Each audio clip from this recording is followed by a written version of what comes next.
দুর্ভোগ ওই সমস্ত নামাজিদের জন্য যারা নামাজের ব্যাপারে উদাসীন, অর্থাৎ নামাজ সময় মতো পড়ে না, একত্র পড়লে বিরক্ত পড়ে না, এরকম মুসলিম আছে না, 5 ওয়াক্ত নামাজ পড়ে না, এমন মুসলিম বহুত আছে।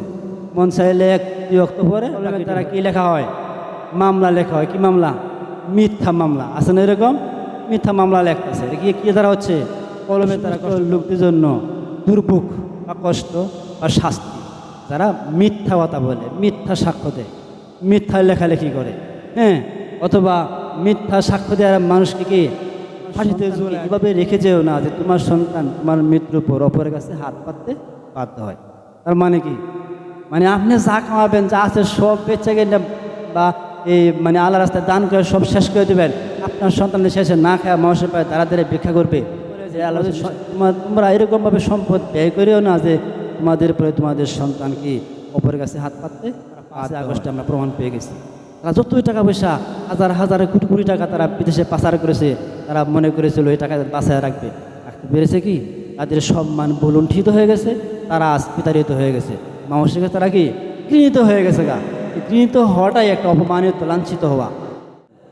আল্লাহ কখনো নয়, লায়ুম বাজান্না ফিল হুতামা, অবশ্যই তোমাদেরকে হুতামায় নিয়ে। রাসূল আপনি কি জানেন সেই হুতামাটা কি? এই আগুনটা দেহে লাগলে, দেহে পুরার আগে, এই দেহটা জেসিমটা পুরার আগে তার কলিজা পুড়ে যাবে। শাস্তি কি মনে করছেন? একবার পুড়ে গেলে শেষ। সুম্মা লায়া মুতু ফিহা ওয়ালা ইয়াহিয়া। আল্লাহ বলছেন এই জাহান্নামের ভিতরে যারা যাবে তারা মরবেও না, বাঁচবেও না। তার মানে কি? তার মানে হলো শাস্তি একবার দিবে। আপনি মনে করছেন যে মাথা আমরা যে অ্যাক্সিডেন্ট করি, অনেক সময় অ্যাক্সিডেন্ট করে না, মাথায় পাথর পালা চাকা লাগবে, একদম চ্যাপটায় যা, লেপটায় যা, দেখছেন এরকম অনেক অ্যাভেলেবেল আমরা দেখছি। তার মানে কি দুনিয়াতে সে একেবারে শেষ। কিন্তু জাহান্নামে এরকম মাথা থেপলে দেওয়া হবে, পাথর দেওয়ার একেবারে মানে আছাড় মেরে মাথার খণ্ড বিখণ্ড করে দেওয়া হবে, মাথার সেরাগুলো দূরে দূরে সরিয়ে যাবে গা। এটা কিন্তু শেষ নয়, মুহূর্তের মধ্যে এগুলো আবার দেবে। তার মানে কি? লায়া মুতু ফিহা ওয়ালা ইয়াহিয়া, মরবেও না, বাঁচবেও না। একবার মারা হবে, আবার জীবিত করা হবে, আবার মারা হবে, আবার জীবিত করা হবে। আর যে সমস্ত ফেরেশতারা শাস্তি দেবে তারা লানত করবে, তোমরা দুনিয়ায় থাকতে কেন এই ধরনের অন্যায় করেছিলা, লানত করবে আর শাস্তি দিতেই থাকবে, দিতেই থাকবে। যারা মিথ্যা কথা বলবে যে বা আগুনের কিছুতে কাটা হবে, ওদেরকে শেষ, আবার লাগা যাবে, আবার কাটা হবে, আবার লাগিয়ে যাবে, এইভাবে চলবে, শাস্তি অনবরত চলতেই থাকবে। আলহামদুলিল্লাহ الحمد لله نحمده ونستعينه ونستغفره ونؤمن به ونتوكل عليه ونعوذ بالله من شرور أنفسنا، من يهد الله فلا مضل له ومن يضلل فلا هادي له،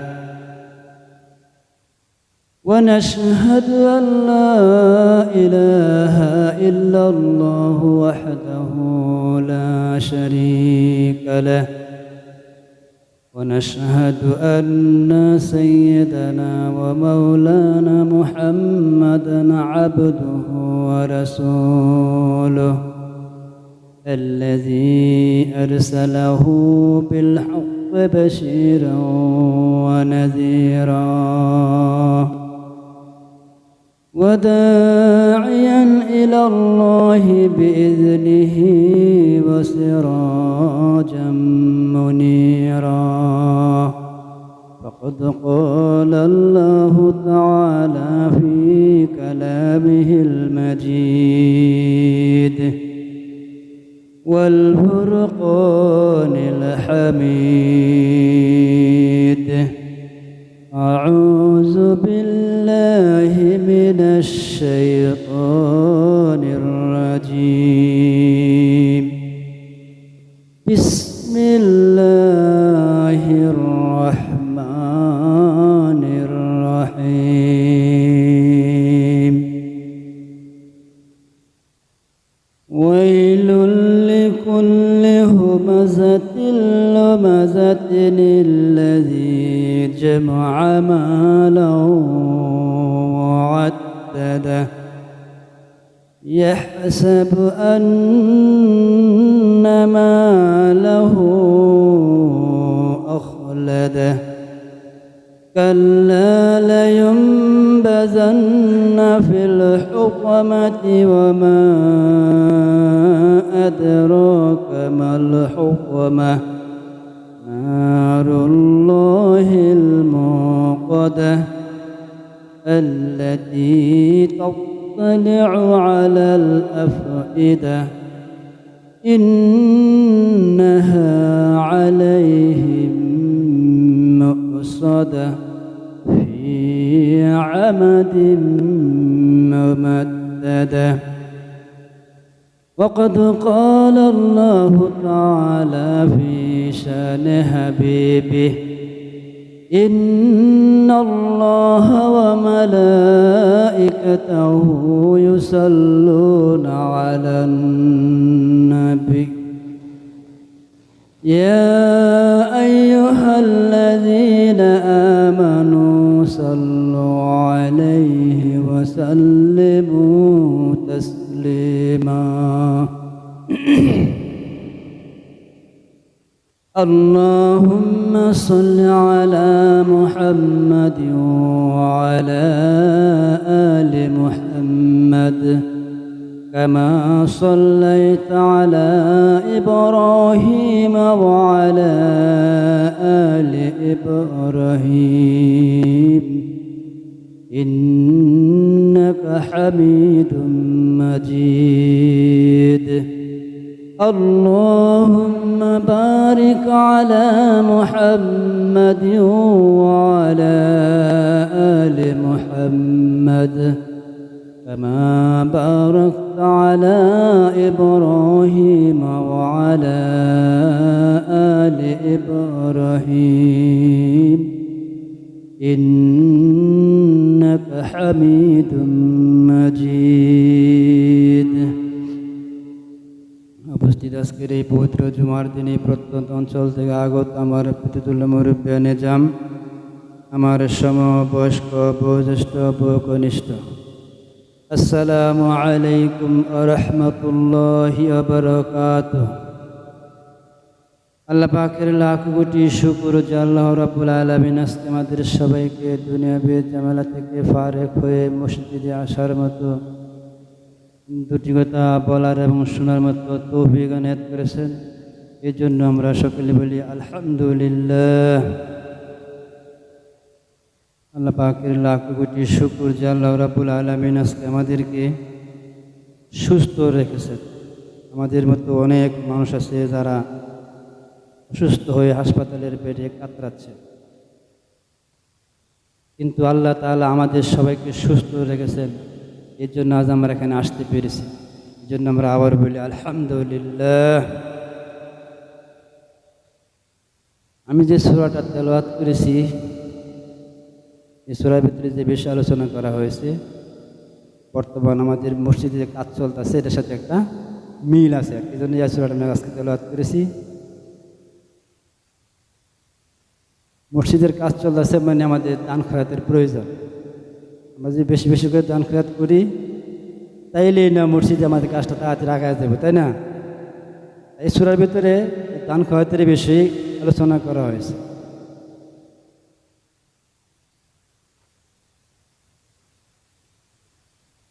এই সূরাটার ভিতরে আল্লাহ তাআলা বলতেছেন ওয়াইলুল লিকুল্লি হুমাযাতিল লুমাযাতিন আল্লাযী জামা'a মালান ওয়া আদ্দাদা। ওয়াইলুন শব্দটা হইল, কেউ কেউ বলছেন যে একটা দুর্যোগের নাম, আবার কেউ বলছেন যে দুর্ভোগ, মানুষের জন্য কষ্ট বা শাস্তি যেন বলা হয়েছে ওয়াইল। আবার যেরকম ফাওয়াইলুল লিল মুসাল্লিন, দুর্ভোগ ওই সমস্ত নামাজীদের জন্য যারা নামাজের ব্যাপারে উদাসীন, অর্থাৎ নামাজ সময় মতো পড়ে না, একক্ত পড়লে দুই ওয়াক্ত পড়ে না, এরকম মুসল্লি আছে না, পাঁচ ওয়াক্ত নামাজ পড়ে না, এমন মুসল্লি বহুত আছে। মন চাইলে এক দুই ওয়াক্ত পড়ে, বাকিটি পড়ে না। ওই সমস্ত মুসল্লিদেরকে আল্লাহ কী বলছেন? ফাওয়াইলুল লিল মুসাল্লিন, ওই সমস্ত নামাজীদের জন্য দুর্ভোগ। কারা? আল্লাযী আন সালাতিহিম সাহুন, যারা নামাজের ব্যাপারে উদাসীন। উদাসীন মানে কি? মন চাইলে পড়ে না, মন চাইলে পড়ে না, এটাকে বলা হচ্ছে উদাসীন। যারা এরকম করে তাদের কি ওয়াইল। এই আয়াতে এটি বলা হয়েছে ওয়াইলুল লিকুল্লি হুমাযাতিল লুমাযা। হুমাযাতুন এবং লুমাযাতুন দুইটা শব্দ পাশাপাশি, সেম সেম। তাফসীরের ভিতরে কেউ কেউ বলছে হুমাযা শব্দের অর্থ হলো সামনে যে মানুষের নিন্দা করে, আর লুমাজা পিছনে মানুষের তার তিরস্কার করে। এটা এক একজনের মতামত। আবার কেউ বলছে সামনে তিরস্কার করে পিছনে নিন্দা করে, এটা একজনে বলছেন। আবার কেউ বলছেন যে চোখের দ্বারা কাউকে অপমানিত করে, জিহ্বার দ্বারা কাউকে কষ্ট দেয়। মূলত লুমাজার শব্দের অর্থ হইল মানুষকে যারা নিন্দা করে সামনে এবং পিছনে, নিন্দা করে কষ্ট দেয় কথার দ্বারা, ব্যবহারের দ্বারা, আচরণের দ্বারা, চোখের দ্বারা, কলমের দ্বারা। কলমের দ্বারা মানুষ কষ্ট দেয় না? কলমের দ্বারা কী লেখা হয়? মামলা লেখা হয়। কি মামলা? মিথ্যা মামলা। আছে না এরকম? মিথ্যা মামলা লেখতেছে। কী দ্বারা হচ্ছে?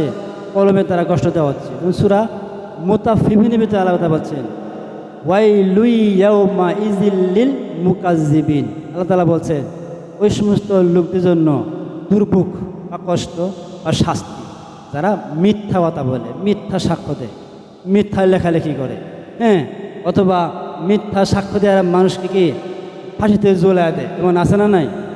বহুত আছে। মিথ্যা সাক্ষ্য দিচ্ছে একটা মানুষের, মিথ্যা একটা সাক্ষী দেওয়ার কারণে একজন লোকে মনে করেন যাবজ্জীবন জেল হয়ে গেছে, অথবা 10 বছর জেল হয়ে গেছে, অথবা মিথ্যা সাক্ষী দেওয়ার কারণে একটা লোকের একটা সম্পত্তি এসে বঞ্চিত হয়ে গেছে। যে কোনোভাবেই হোক মানুষকে যে কেউ মিথ্যা সাক্ষ্য দেয়রা, মিথ্যা কথা বলে হায়রা বা মিথ্যা আচরণের মাধ্যমে যে কোনোভাবে কাউকে যখন কষ্ট দেয়, আর তারা বলছেন তাদের জন্যই দুর্ভোগ। এটা হলো একটা আয়াতের অর্থ, যে ওই সমস্ত লোকদের জন্য দুর্ভোগ যারা সামনাসামনি মানুষকে তিরস্কার করে, পিছনে নিন্দা করে, অথবা সামনে নিন্দা করে পিছনে তিরস্কার করে, তাদের জন্য কি দুর্ভোগ। দুর্ভোগটা কি? সামনে শেষ দিকে আলোচনা আসবে। এটা তো হলো মানুষের একটা বদগুণ। আর একটা বদগুণ রয়েছে, সেটা বলতেছে আল্লাযী জামাআ মালাও ওয়া আদ্দাদা।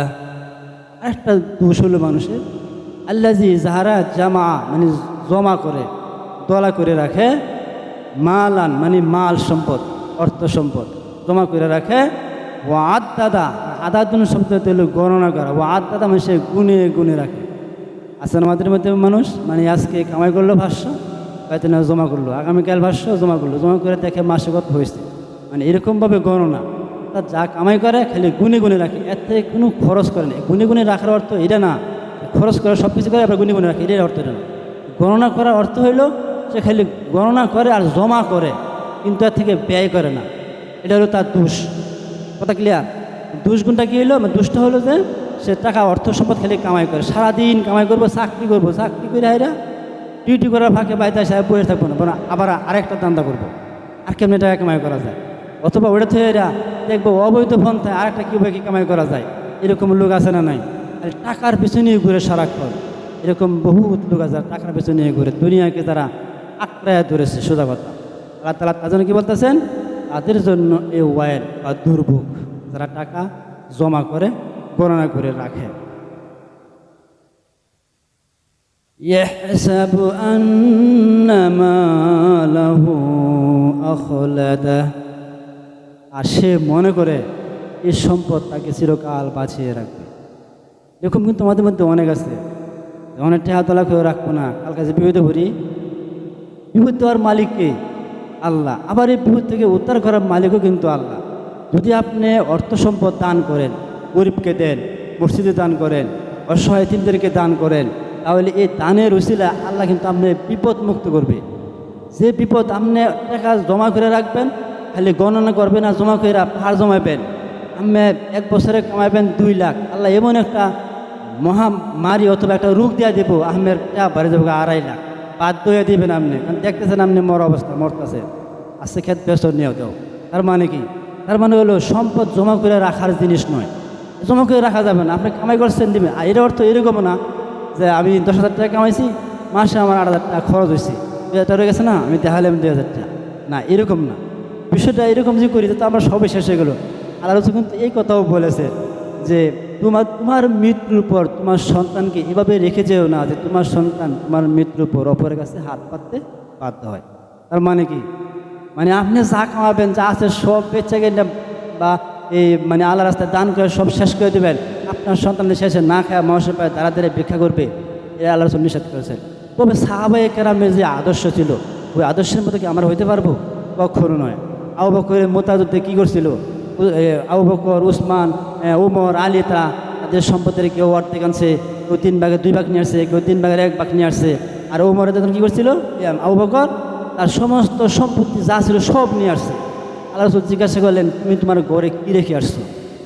আর এই আবু বকর তখন কী বলছিলেন, যে আমার ঘরে আমার আল্লাহ এবং আমার আল্লাহ রাসূল, এই দুজনকে আমি রেখে আসছি।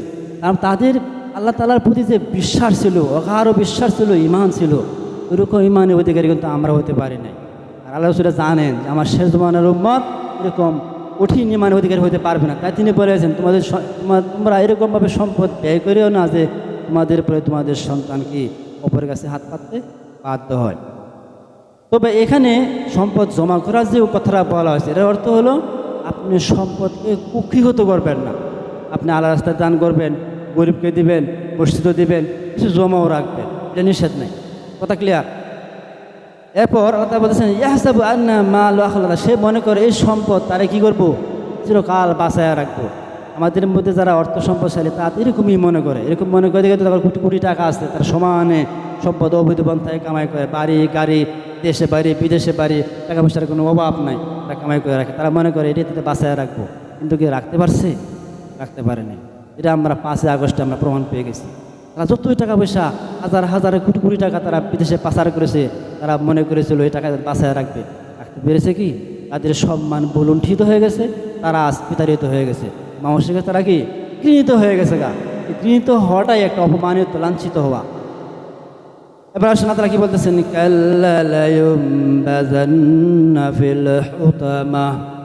আল্লাহ বলছেন কাল্লা, কখনো নয়, নেবার কখনো নয়, লায়ুম বাজান্না ফিল হুতামা, তাকে অবশ্যই হুতামায় নিক্ষেপ করা হবে। হুতামায় নিক্ষেপ করা হবে কারে? যার দোষ হলো মানুষের গীবত করে, অর্থাৎ মানুষের সামনে নিন্দা করে পিছনে তিরস্কার করে, অথবা সামনে তিরস্কার করে পিছনে নিন্দা করে, অর্থাৎ মানুষের বিষয়ে যারা মন্দ কথা বলে, মানুষকে কথা তারা কষ্ট দেয়, আচরণ তারা কষ্ট দেয়, ব্যবহার তারা কষ্ট, যে কোনোভাবে মানুষকে যারা কষ্ট দেবে, এই একটা দোষ। আরটা হলো আল্লাযী জামা মাল ওয়া আতাদা, যারা সম্পদ গণনা করে রাখে, আল্লাহ রাস্তায় ব্যয় করে না। এই 2 চরিত্রের মানুষ যারা, তাদেরকে আল্লাহ বলতেছেন আল্লাহ কখনো নয়, লায়ুম বাজান্না ফিল হুতামা, অবশ্যই তোমাদেরকে হুতামায় নিক্ষেপ করা হবে। আবার ওই যে একটা আয়াত বলছিলাম না, ওয়াইলুল ইয়াউমা ইযিল লিল মুকাজ্জিবিন, তারা মিথ্যা কথা বলে, আল্লাহ তাদের বিষয়ে বলছেন তার জন্য দুর্ভোগ। কি শাস্তির সামনে আসছে আল্লাহ তাআলা বলতেছেন, ওয়ামা আদরাকা মাল হুতামা, হে রাসূল আপনি কি জানেন সেই হুতামাটা কি? তাদেরকে যে হুতামায় নিক্ষেপ করা হবে, হুতামাটা কি? আল্লাহ তাআলা প্রশ্ন করছে রাসূলকে, মানে এই কথার মানে হলো রাসূলকে প্রশ্ন করে গোটা পৃথিবীর মানুষকে জানিয়ে দেওয়া যে হুতামাটা কি। আপনি কি জানেন সেই হুতামাটা কি? নারুল্লাহিল মুকাদ্দাহ আল্লাতী তাত্তালিউ আলাল আফইদা, এটা নারুল্লাহ, আল্লাহ তাআলার আগুন, এটা আল্লাহ তাআলার প্রজ্বলিত আগুন, জ্বালানো আগুন। এই আগুনের একটা তেজ আছে, কি তেজ? আল্লাতী যাহা তাত্তালিউ আলাল আফইদা, এই আগুনটা দেহে লাগলে, দেহে পুরার আগে, এই দেহটা জিসিমটা পুরার আগে তার কলিজা ভরে যাবে। কথা বোঝেন নাই? আমাদের আঙ্গুলে যদি সুই আছে না, সুই এরকম গাওয়া দেওয়া হয়, তাহলে গাওয়া এনে লাগবে আগে ভিতরে একটা ইসন করে ওঠে, এরকম মনে হয় না? কাটা বিনলে কাটা বিনছে ফায়, কিন্তু ব্রেনের ভিতরে এরকম ইসন করে মানে কাটা বিনছে। এই যে একটা আলাদা বলতেছেন যে এই আগুনটা এমন একটা আগুন, যে আগুনটা শরীরে লাগলে শরীর পুরো শেষ হওয়ার আগে তার কলিজা পুরো শেষ হয়ে যাবে। আর কি, ইন্নাহা আলাইহিম মুসাদা ফি আমাদিম মুমাদ্দাদা, এই আগুনটার সম্পর্কে আল্লাহ তাআলা বলতেছেন যে এটা জান্নাতের ভিতরে একটা পরিবেষ্টন। ফি আমাদিম মুমাদ্দাদার ব্যাখ্যা হলো, কেউ বলছেন যেটা জাহান্নামের ভিতরে লোহার একটা কি বলা যায় স্তম্ভ বা খুঁটি আছে, এটার ভিতরে এই লোকগুলোরে, যাদের এই চরিত্র আছে, এই লোকগুলোরে লোহার শিকল দিয়া বেঁধে, খুঁটার ছোটো দিয়ে বেঁধে রাখা হবে। এটা একটা ব্যাখ্যা। একটা ব্যাখ্যা ফি আমাদিন মুমাদ্দাদা হলো লম্বা দরজা বা কপাট, লম্বা দরজা। এই দুইটা সমন্বয়ে উলামায়ে কেরাম, যা মুফাসসিরিন কেরাম, তারা সমন্বয় করছে যে এই যে জাহান্নামে এদেরকে ঢুকানো হবে, হুতামা যে জাহান্নামটা, এটার ভিতরে বড় বড় খুঁটি থাকবে। এই খুঁটি হবে লোহার খুঁটি, এক বর্ণনা আছে, আরেক বর্ণনা আছে আগুনের খুঁটি। লোহার খুঁটি আমরা একটা বিষয় ধরে নিই, যেমন মনে করেন লোহা কিন্তু আগুন দিলে গলে যায়, গলে যায় না? কিন্তু জাহান্নামের আগুনে লোহা গলবে না, এটা একটা বাস্তব প্রমাণ। যেমন এই কি বলা হয় যে সূরা আর রহমানের ভিতরে আসছে, বারজাখুল লা ইয়াবগিয়ান। এর অর্থ হলো বারজাখ মানে পর্দা। যেমন আমাদের দেশে মিঠা পানির নদী আর লুনা পানির নদী দুইটা একসাথে এরকম মিশে গেছে। মিশে যাওয়ার পর এক পানি আরেক পানিতে কিন্তু মিশে না, যার আছে যে চলে যেতেছে, মনে যেন কেন একটা প্রাচীর তৈরি করে দিয়েছে, এটাকে বলা হচ্ছে বারজাখ। এই লোহাটা জাহান্নামের আগুন দিয়া জ্বলবে না, কারণ এটার মধ্যে আল্লাহ একটা বারজাখ তৈরি করে দেবেন। আল্লাহ ক্ষমতা আছে না, দুনিয়ার পানির মধ্যে পারতে পারে, সেখানে পারবে না, অবশ্যই পারবে। আরেকবার আসছে যে না, লোহার এই খুঁটি নয়, সেটা আগুনের খুঁটি। আগুনের খুঁটির মধ্যে লোহার শিকল দিয়ে বেঁধে দেওয়া হবে। বেঁধে দেওয়ার পর সমন্বয় করছে, এরপর লম্বা দরজা বলা হচ্ছে আমাদের মোহাম্মদ আমি লম্বা দরজা। অতঃপর এই যে বেষ্টনীর ভিতরে রাখা হবে, এক লম্বা দরজা থাকবে, এটা লাগিয়ে দেওয়া হবে। এরপর বেঁধে শাস্তি হবে। শাস্তি কি মনে করছেন? একবার পুরে গেলে শেষ। সুম্মা লায়া মুতু ফিহা ওয়ালা ইয়াহিয়া। আল্লাহ বলছেন এই জাহান্নামের ভিতরে যারা যাবে তারা মরবেও না, বাঁচবেও না। তার মানে কি? তার মানে হলো শাস্তি একবার দিবে। আপনি মনে করছেন যে মাথা আমরা যে অ্যাক্সিডেন্ট করি, অনেক সময় অ্যাক্সিডেন্ট করে না, মাথায় পাথর পালা চাকা লাগবে, একদম চ্যাপটায় যা লেপটায় যা, দেখছেন এরকম অনেক অ্যাভেলেবেল আমরা দেখছি। তার মানে কি দুনিয়াতে সে একেবারে শেষ। কিন্তু জাহান্নামে এরকম মাথা থেপলে দেওয়া হবে, পাথর দেওয়ার একেবারে মানে আছাড় মেরে মাথার খণ্ড বিখণ্ড করে দেওয়া হবে, মাথার সেরাগুলো দূরে দূরে সরিয়ে যাবে গা। এটা কিন্তু শেষ নয়, মুহূর্তের মধ্যে এগুলো আবার দৌড়ে আসবে। এটা কম্পিউটার ভিতরে এরকম আসে, একটা দেখতে পারেন, আবার দৌড়ে আসা মাথা এরকম হয়ে যাবে গা, আবার দেবে। তার মানে কি লায়া মুতু ফিহা ওয়ালা ইয়াহিয়া, মরবেও না, বাঁচবেও না। একবার মারা হবে, আবার জীবিত করা হবে, আবার মারা হবে, আবার জীবিত করা হবে। আর যে সমস্ত ফেরেশতা শাস্তি দেবে তারা লানত করবে, তোমরা দুনিয়া থাকতে কেন এই ধরনের অন্যায় করেছিলে, লানত করবে আর শাস্তি দিতেই থাকবে। যারা মিথ্যা কথা বলবে যে বা আগুনের কিছুতে কাটা হবে, ওদেরকে শেষ, আবার লাগা যাবে, আবার কাটা হবে, আবার লাগিয়ে যাবে, এইভাবেই চলবে। শাস্তি অনবরত চলতেই থাকবে।